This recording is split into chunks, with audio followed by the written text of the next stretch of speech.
Are you thinking about making a move to the Indianapolis area, or maybe your company's transferring you here from out of town? Well, stay tuned. This video is going to be all about the cost of living right here in Indianapolis, Indiana.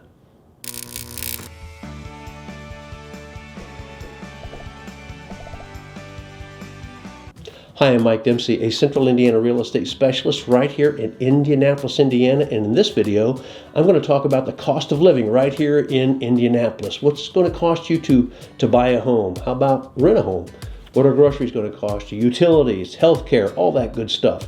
And I'm also going to compare Indianapolis proper to some of the suburbs around Indianapolis. Hey, be sure to hit that subscribe button because I'm going to be doing a bunch of videos about the Indianapolis area, like what are the best communities? How about the neighborhoods? What are some of the best restaurants? A lot of good stuff that you're not going to want to miss. So one of the primary factors that makes Indianapolis such an affordable place to live is the cost of housing compared to most other major cities around the United States. So check out this table. As you can see, the average cost of buying a home around the United States is about $231,000, while the average cost of buying a home in the Indianapolis metro area is only about $143,000. As you might expect, there are a lot of great areas around Indianapolis where the cost of a home is going to cost you a lot more than $143,000. Just keep in mind that's the average for the Indy metro area. Hey, so in a little bit, I'm going to show you a map of Indianapolis and the surrounding suburbs or cities or communities, and it will give you a flavor for what the cost of living is in those areas as well. So we've talked about what it's going to cost you to buy a home around the Indianapolis area. Now, how about renting? What if you're not ready to buy? Well, like most other larger cities here in the U.S., rent prices have gone just a little bit crazy. In a lot of cases, you can buy a home for what you're going to pay in rent. So take a look at this example. If you were renting a 3-bedroom condo or a townhouse or a standalone house, you could expect to pay about $1,400 per month for rent. Now, of course, there are a lot of areas around Indianapolis where you're going to pay a whole lot more than that. It's like any other big city. And here you can see the 4-bedroom home or condo or townhouse, you can expect to pay well over $1,500 per month on average. So we've got you into a home, whether you're buying or you're renting. Now, what are utilities going to cost you here in the Indianapolis area? Well, as of right now, the latter part of 2019, in November, the average monthly total utility cost for a home in the Indianapolis area is about $411 a month. The breakdown's about $108 a month for electricity, $103 a month for natural gas, $40 a month for water and sewer, about $60 a month for the internet, and about $100 a month for cable television. Hopefully that adds up to about $411. So we have utility costs covered. Now, how are you going to get to work? Well, bicycle commuting has definitely gained in popularity here in the Indianapolis area, at least during the summer months or the spring, summer, and fall months where we have warmer temperatures. Not so much in the winter, it gets pretty cold here. But anyway, there are lots of bike lanes, bike trails, accommodations that employers have made for cyclists to encourage them to cycle to work, especially in and around the downtown area or even in some of the suburbs where folks work not far proximity-wise to where they live.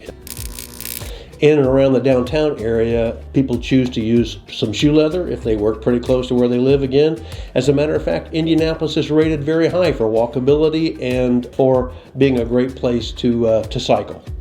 And just new to Indianapolis as of just a couple months ago, we have a new system called the Red Line system, which is a bus kind of mass transit system. It rivals light rail in that it's a fixed route. It has designated pickup and drop-off stations, and actually is getting great reviews. So that helps if you don't want to walk, you don't want to ride, but you don't want to drive your car, and maybe using the Red Line would be an option. Now, if you can't do that, obviously you're going to have to drive your car. So what are gas prices like here in Indianapolis? Well, again, as of the latter part of 2019, I live up in the northeast one of the suburbs up there called Fishers, and we're paying around $2.50 a gallon, something like that. And you know that it fluctuates a little bit here and there, but on an average, that's about what we're paying right now. So it's not bad compared to many other parts of the country.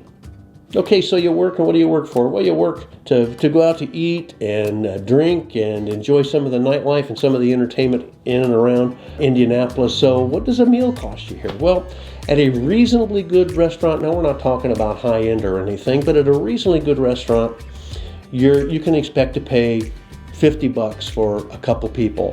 Now, if you want to enjoy some of the brewskis or some of the spirits along with that meal, you can expect to pay more. An average restaurant, you can expect to pay maybe $12 a head, something like that. And of course, if you enjoy, again, a beer or a drink with your meal, it's probably going to cost you a little more than that. Now, there are many, many, many high-end restaurants in Indianapolis and all the suburbs around Indianapolis where you can expect to pay a whole lot more than, $50 for a couple. So about whatever you want, it's here.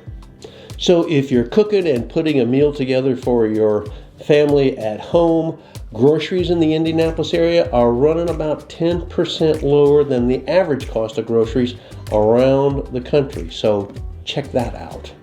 What about the beer? Well, let me tell you, there are over 150 craft breweries right here in the Hoosier State in Indiana. Many of them are right around the Indianapolis area, so there's no shortage of good beer here. My favorite happens to be Sun King Cream Ale. That's a tasty beer, but if you are a beer fan, enjoy a lot of different craft beers, you have a wide variety here in the Indianapolis area.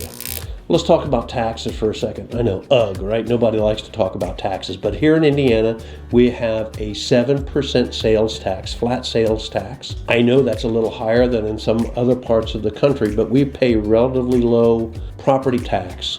The median annual property tax we pay here in Indiana is about $1,130, which is pretty cheap in comparison. It's almost half, actually, of the median for the rest of the country, which is like $2,100.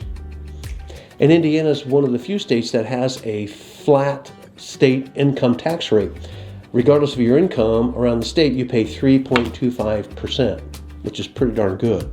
So we've talked a lot about what it costs to live here in the Indianapolis area. And if you look at this table, you'll see a list of the 44 most expensive cities to live in the United States. And of those 44, you'll see Indianapolis comes in right at about number 39. Not bad. But when you think Indianapolis, don't just think of Indianapolis proper necessarily. I mean, there are a lot of great communities, a lot of great cities, a lot of great neighborhoods where you can live, work, and build a very affordable, very enjoyable lifestyle for yourself and your family. So let's take a look at a map here, and we will be able to see the difference in the cost of living for these different areas around Indianapolis. So here is the Indy area, and here are all of the different areas around Indy that I mentioned a little earlier. I think you can see that in the immediate Indianapolis area, the cost of living is lower, as I mentioned, in comparison with the rest of the United States. It's in some of the more popular areas or communities around Indy that you'll find a little higher cost of living. For example, we see Carmel, Westfield, Fishers, Noblesville, certainly Zionsville, McCordsville, and even Plainfield, Brownsburg, and Greenwood have a higher cost of living compared to Indianapolis proper. And some of those areas are really up and coming with some fantastic communities. And in some of the more popular suburban communities there, they are building like crazy because demand for housing is so high. I'll be putting together some videos in the not too distant future about some of the more popular communities, so be looking for those. If you have any questions about Indianapolis or the surrounding areas around Indianapolis, I'm a local real estate agent here in Central Indiana, and I would love to have the opportunity to answer any questions that you might have or provide you with some information that you're looking for. You can email me, you can text me, you can call me, you can send a carrier pigeon, whatever you choose to do. Remember, I welcome your comments. I monitor the comments down below. If you have any questions or concerns or feedback, feel free to post them down below. And don't forget to hit that subscribe button and the notification bell so that you can be notified when I post a new video about the central Indiana area. I hope this video was helpful and informative, and I look forward to hearing from you.